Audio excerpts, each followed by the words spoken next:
બનાસકાંઠા જિલ્લામાં એક બાદ એક વ્યસન મુક્તિના માર્ગે આગળ વધી રહ્યા છે ત્યારે થરાદ તાલુકાના ભલાસરા ગામે પણ સામૂહિક વ્યસન મુક્તિનો નિર્ણય કરવામાં આવ્યો છે।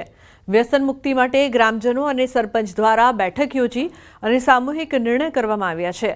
ગામમાં કોઈ વ્યક્તિ દારૂ કે અન્ય કેફી પીણું વેચતો કે પીતો પકડાશે તો 51,000 દંડ થશે। જો કોઈ દારૂડિયાને છોડવામાં આવશે તો 11,000નો દંડ એ વ્યક્તિએ પણ ભોગવવો પડશે।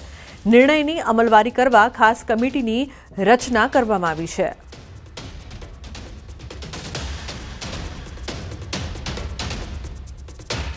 મુખ્યમંત્રી ભૂપેન્દ્ર પટેલ દ્વારા લોકો વચ્ચે જઈને તેમના પ્રશ્નોને સાંભળવાની નવી પહેલ શરૂ કરવામાં આવી છે।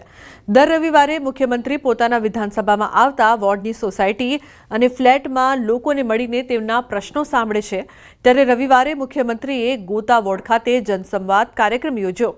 સોલા ખાતે આવેલા અધિષ્ઠાન શ્રેયા ખાતે સીએમએ લોકોની સમસ્યા સાંભળી। લોકોએ પાણી, ગટર, દબાણ સહિતની સીએમને ફરિયાદ કરી હતી। સીએમ ભૂપેન્દ્ર પટેલે નાગરિકોના પ્રાથમિક સુવિધા સહિતના પ્રશ્નોને સાંભળ્યા અને તેમને નિરાકરણ લાવવાની ખાતરી પણ આપી હતી।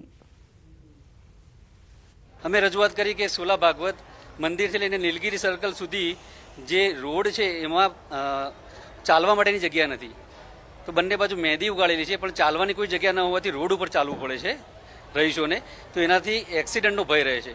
તો અમે રજૂઆત કરી કે બાજુમાં ફૂટપાથ કે એવું કંઈ બનાવી આપો તો સિનિયર સિટીઝન, બાળકો બધાને ચાલવાની સુવિધા રહી શકે।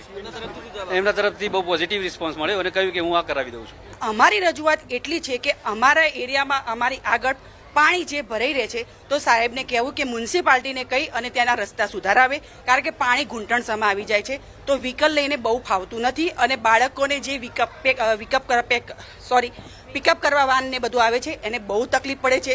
સોસાયટીમાં ઘરડા જે મંદિરથી દર્શન કરવા જાય છે તેમને પણ બહુ તકલીફ પડે છે। તો સીએમને એક જ રજૂઆત કે મહિને કે 2 મહિને કે 6 મહિને કે અહીંયા વિઝિટો મારે તો આટલો એરિયા અમારો સાફ સુઘડ થઈ શકે છે।